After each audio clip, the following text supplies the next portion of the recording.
The moment everything changed for Darren Clay wasn't during combat overseas. It wasn't the firefights, the close calls, or the nights he spent staring into a pitch-black sky wondering if he'd make it home. It happened on a hot, quiet Saturday afternoon in North Dakota, right outside McKinley's Hardware on the edge of Bismarck. He wasn't thinking about anything but finishing his mom's shopping list gardening gloves, a hose nozzle, and 2 bags of potting soil. Just errands. Just a day. Darren was dressed like any guy might be after a morning jog, dark gym shorts, a gray hoodie, and running shoes still dusty from the trail. He pushed open the store's heavy glass door, thoughts on getting in and out quickly. That's when he heard it. "Hey, you stop right there." 2 police officers moved fast. One of them, Deputy Harold Beck, a tall, broad man with a sunburned neck and the kind of face that always looked like it was chewing a complaint, grabbed Darren's shoulder roughly, yanking his hoodie sideways. The other, Officer Travis Mullen, younger and sharper in demeanor, stepped in front of the entrance to block his way. Darren froze, hands raised slightly, palms open. "What's going on?" he asked, voice steady but firm. "You know exactly what," Beck snapped. Without another word, he shoved Darren against the brick wall outside the entrance with enough force to make a loud smack echo across the parking lot. It drew attention. A couple unloading groceries stopped. A kid on a bike slowed down. An elderly man looked up from his cart. "You're making a mistake," Darren said. Mullen said nothing as he yanked Darren's arms back and locked on the handcuffs. "Too tight. Deliberately tight. Got yourself caught this time, huh?" Mullen muttered. "Caught doing what?" Darren hadn't even made it inside yet. A woman in a sundress froze by her minivan, watching wide-eyed. A teenage boy fumbled with his phone. An older couple whispered behind the cart return. Eyes were on them, but no one intervened. "My ID's in my back pocket," Darren said quietly. "Don't need it," Beck barked. "You match the description." "What description?" Darren asked, incredulous. Beck laughed. "Sure, mean. Doesn't matter. We got you." They shoved him into the back seat of the cruiser without another word. The door slammed shut. Darren stared ahead, heart pounding not from fear, but from something deeper, older, heavier, a kind of slow-burning rage that had no outlet. He didn't say a word. 10 minutes passed before the radio crackled to life. The dispatcher's voice came through calm, clinical. "Suspect apprehended downtown. No hoodie. No yim shorts. Different build. Confirmed misidentification." Silence in the car. Beck muttered a curse.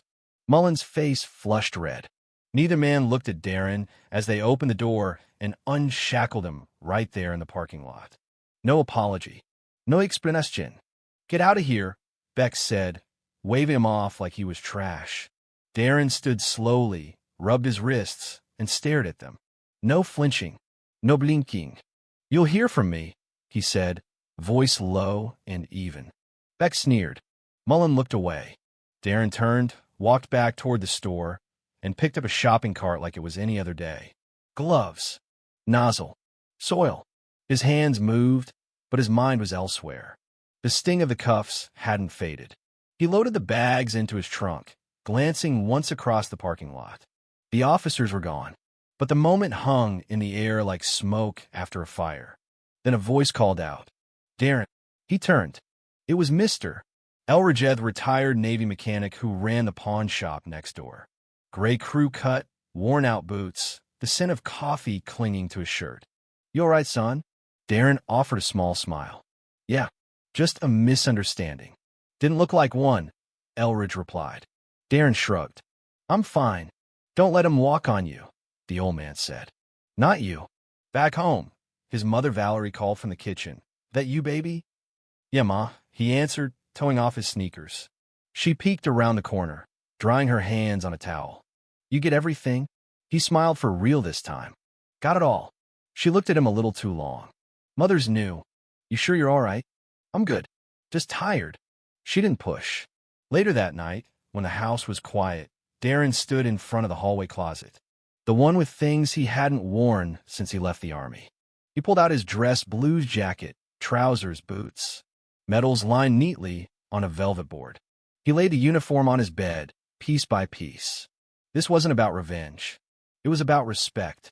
He sat at the window and watched the streetlights come on one by one.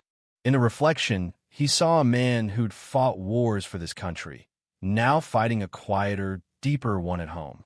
And he wasn't going to lose. Morning came gray and heavy.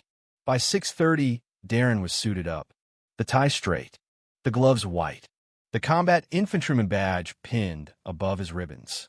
His mother stood by the coffee pot, watching him silently. "You sure about this?" she asked. He nodded. "It's the only way they'll hear me." She pressed her hand over his chest. "Make them see." He drove straight to the sheriff's department. The building was squat, red-bricked, American flag fluttering outside. A couple of people were unlocking bikes nearby. Conversations paused as he stepped out of his truck, crisp blues gleaming, shoulders squared. Inside, the lobby buzzed quietly. A young deputy at the front desk looked up and froze. "Can I help you, sir?" "I'm here to file a formal complaint," Darren said, voice even. The deputy swallowed. "Chief Harrell is inside. I'll let him know." Darren nodded and stood tall. People came in behind him, someone paying a ticket, someone asking about a building permit. All of them noticed him. Some whispered. One woman lifted her phone. 5 minutes later, the chief appeared. Wiry, balding, his eyes widened at the sight of the uniform. "Mr. Clay," he stammered. "Morning, Chief. Let's step into my office." "In a moment," Darren said, unfolding a sheet of paper from inside his coat. "This is a formal complaint against Deputy Harold Beck and Officer Travis Mullen, wrongful arrest, use of force, civil rights violation." The chief's hand trembled as he took it. "I expect a full, transparent investigation. Public." He nodded, almost bowing. Darren continued, letting his words settle like thunder in the small room. Then he placed his hat back on his head, turned, and walked out. Not rushed, not defeated, but deliberate. Outside, the town was already buzzing. The calls started coming into the station within the hour. By lunch, whispers became conversations. At cafes, in gas stations, at church, on porches. By sunset, protesters had gathered outside the station. Signs in hand. Justice for Darren. Respect our veterans. No more silence. Old ranchers. Teenagers. Moms holding toddlers. Black, white, Latino. It wasn't just a market, it was a reckoning. At Darla's Diner, folks murmured over coffee. "You see what he was wearing? Looked like a damn general." Inside the station, Chief Harrell was sweating bullets. "He's making a circus out of this," Beck muttered. "He ain't even hurt," Mullen mumbled. The chief slammed his palm on the desk. "You cuffed a decorated Army vet in broad daylight, with witnesses and no ID check. You think I can spin that?" The mayor's assistant barged in. "You're wanted." Now, outside, the crowd had doubled. One by one, stories came out. Old coaches, teachers, veterans, all backing Darren. By Monday morning, the story was national. News vans lined the street. Channel 7 out of Fargo sent a young reporter, Kelly Shaw, to cover it. She requested an interview. "I'll speak after they respond officially," Darren told her. She nodded, impressed. Under pressure, Chief Harrell placed Beck and Mullen on administrative leave pending investigation. At the press conference, the chief looked like a ghost. "We take this seriously," he said. Someone shouted, "Would you have cuffed him if he were in uniform?" Silence. He had no answer. Outside, the chants grew louder. That evening, Darren and his mother sat on the porch, sipping tea. "You could run for mayor now," Valerie joked. Darren chuckled. "Not my thing. You already are Oneto the people." People drove by, honking, waving. Neighbors dropped off thank you cards, pies, casseroles. Gratitude arrived in every form. Later that week, Darren agreed to one interview. At Memorial Park by the Veterans Monument, he sat in a black t-shirt and jeans. "When they grabbed you," Kelly asked, "what went through your mind?" "I thought about everyone who never gets the chance to prove who they are," he said. "People judged on nothing but appearance. What do you want people to take from this?" Darren looked directly at the camera. "Respect isn't seasonal. You don't hand it out when it's convenient. You give it freely every day." The segment aired with no music, just Darren's voice. 3 days later, Beck and Mullen were suspended without pay. Veteran groups rallied. Marines stood in silent vigil outside the department, in full dress uniform. The mayor issued a public apology. Reform panels were announced. Bias training mandated. It wasn't perfect, but it was a start. At a town hall meeting, Valerie stood up. My son didn't ask for cameras. He didn't want applause. He just wanted to be treated like a man. The room went still, and stayed still.